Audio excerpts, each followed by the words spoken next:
আজি ৩১ ডিচেম্বৰ মাজৰাতি আৰু হাঁহি কান্দোন উভয়ৰ পৰা অনেক দূৰত্বত জীৱন মৃত্যুৰ নীৰৱত চলি আছে আচল গ্ৰামটো। পাহাৰবোৰত অকলশৰীয়া স্ফুলিংগ অদৰকাৰী ঢেঁকীত ধামাক। গেটখন জপাই থৈ আহা, তলা নামাৰিলেও চলিব। চুৰি হবলৈ কি আছে হে? বৰ বেছি এটা বিশ্বাস নকৰিবা। যুক্তিক কাঠে কুঠাৰে কৰিলে সকলো নস্যাৎ কৰিব পাৰি। যেনে ধৰা সত্ৰবোৰ এখন হৈছে, মানুহে নিশ্চিতভাৱে কিবা এটা যুক্তি প্ৰদৰ্শন কৰিছে। প্ৰয়াত যুৱকবি অলকেশ কলিতাৰ জীৱনৰ শেষ কবিতাপুথিৰ উন্মোচন। ২৬ ডিচেম্বৰ বৃহস্পতিবাৰে প্ৰয়াত কবি অলকেশ কলিতাৰ জীৱনৰ শেষৰখন কবিতাপুথি অপূৰ্ণ পুস্তক উন্মোচিত হয় গুৱাহাটী প্ৰেছ ক্লাবত। লগতে অলকেশ কলিতাৰ জীৱনৰ প্ৰথমখনি কবিতাপুথি ভাস্কৰৰ দ্বিতীয় সংস্কৰণ একেটি অনুষ্ঠানতে উন্মোচন কৰা হয়। দুয়োখন কবিতাপুথিৰে প্ৰকাশক অসমৰ আগশাৰীৰ প্ৰকাশন গোষ্ঠী পাঞ্চজন্য। এই অনুষ্ঠানত গ্ৰন্থ উন্মোচক হিচাপে উপস্থিত থাকে অসমৰ বিশিষ্ট কবি নীলিম কুমাৰ, নীলিমা ঠাকুৰীয়া হক আৰু শিক্ষাবিদ পূৰ্ণ ভট্টাচাৰ্য। এই অনুষ্ঠানত উপস্থিত অভ্যাগতসকলে অলকেশ কলিতাৰ কাব্য সাধনা সন্দৰ্ভত বিস্তৰ আলোচনা কৰে। অসমৰ সাহিত্য জগতৰ বহুকেইগৰাকী বিশিষ্ট ব্যক্তিৰ উপস্থিতিত আয়োজিত অনুষ্ঠানটোত প্ৰয়াত কবি অলকেশ কলিতাৰ চমু জীৱন তথা কাব্য চৰ্চাৰ ওপৰত আলোকপাত কৰা হয়।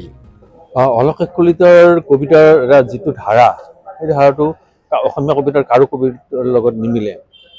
সেই ধাৰাটো আমি কোনো আয়ত্ব কৰিব পৰা নাই। আমাৰ অসমীয়া সাহিত্যত কবিতাত নাই, মানে সাহিত্যতে নাই। গতিকে ই এক ধৰণৰ এনে এক ধৰণৰ মানে সাহিত্য হৈ উঠিছে যাক আমি কোনেও অনুকৰণ কৰিব নোৱাৰোঁ। কোনেও অলকেশ কলিতাৰ কবিতাক অনুকৰণ নকৰে, কৰিব নোৱাৰে, তাৰমানে সাধ্য নাই, অনুসৰণো কৰিব নোৱাৰে। গতিকে বুজি পোৱাটোও অলপ মানে সহজ নহয়। আৰু সেইকাৰণে মই নিজেই বহু বছৰ ধৰি কবিতা লিখিছোঁ, কিন্তু মই নিজেই অলকেশ কলিতাৰকৈ মই বহুত নিম্ন স্তৰৰ কবি বুলি ভাবোঁ নিজকে। অলকেশ কলিতা আচলতে অসমীয়া আধুনিক কবিতাৰ আচলতে দলপতি বুলি মই ভাবোঁ, অভিহিত কৰোঁ মই। গতিকে তেওঁৰ কবিতাৰ যিটো ধৰণৰ মৃত্যু লৈ পেলাই যিটো মানে চিন্তা, সেইটো মানে এটা অদ্ভুত চিন্তা। হেনৰিক হাইনে এটা কবিতা লিখিছিলে, মৰফিন নামৰ এটা কবিতা লিখিছিলে যে টোপনি ভাল কিন্তু মৃত্যু তাতকৈ বেছি ভাল। আৰু সেই কথাটো অলকেশ কলিতাই নিজৰ জীৱনত কৰি দেখুৱালে, নিজৰ কবিতাত কৰি দেখুৱালে। গতিকে সেই বস্তুটো সেই ধৰণৰ কথাৰে আমি অলকেশ কলিতাক উপলব্ধিহে কৰিব পাৰিম। অলকেশ কলিতাক আমি হয়তো বিচাৰ কৰিব নোৱাৰোঁ, আমি হয়তো দূৰৰ পৰাই ঋণি চিনিবহে পাৰিম অলকেশ কলিতাক। গতিকে সেইজন অলকেশ কলিতাক আমি মিছ কৰিছোঁ। মিছ কৰা বুলিও ক'লেও নহ'ব, তো যিখিনি দিলে আমি সেইখিনিকে আমি গ্ৰহণ কৰিব কিমান পাৰিম নাজানো। তথাপি তেওঁৰ কবিতা আমাৰ অসমতে আবদ্ধ নহয়, বিভিন্ন অনুবাদৰ জৰিয়তে ভাৰতৰ বিভিন্ন ভাষালৈ অনুবাদ হওক, বিদেশী বিভিন্ন ভাষালৈ অনুবাদ হ'লে বহুত মানুহে, ভাৰতৰ বিভিন্ন কবিসকলেও দেখিব যে অলকেশ কলিতা কিমান প্ৰতিভাধৰ আছিলে। বিদেশৰ বহুত মানে ইহঁত সাহিত্য জগতত চিহ্নিত হ'ব যে এজন কি অদ্ভুত মানে প্ৰতিভাধৰ এজন কবি আছিলে। সেইটোৱেই মই বিচাৰোঁ। আৰু আমি অলকেশৰ দুখন কবিতা পুথি উন্মোচন কৰিলোঁ।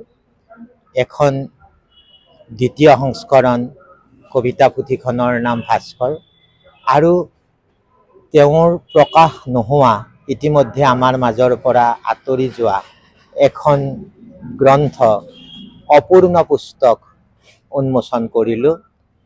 তিনিগৰাকী কবিয়ে আচলতে অলকেশ কলিতাৰ অপূৰ্ণ পুস্তক, অসমীয়া সাহিত্যৰ সংকলন, আৰু এইখনত যে তেওঁৰ কাব্য জীৱনৰ কিমানখিনি উত্তৰণ হৈছিল কবিতাৰ পাঠক হিচাপে মই অভিভূত হৈ যাম। অলকেশ আমাৰ মাজৰ পৰা অকলতে গ'ল, কিন্তু তেওঁ কবিতাৰ মাজেৰে তেওঁ যে যাব, তেওঁ যে মৃত্যুৰ সতে আগতীয়াকৈ কথা পাতি থৈছে, সেই কথাটো ইমান সাৱলীলভাৱে, অন্তৰ্লীনভাৱে, গভীৰতাৰে কৈছে। তেওঁ সকলো কৈছে, আৰু সকলো কৈছে ইমান কাব্যিকভাৱে, ইমান ব্যঞ্জনাময়ভাৱে যে ভাবিলে আচৰিত লাগে। আৰু আচলতে এইখনত অলকেশ কলিতাৰ কাব্য ভাৱনাই অপূৰ্ণ নহয়, পূৰ্ণতাহে লাভ কৰিছিল।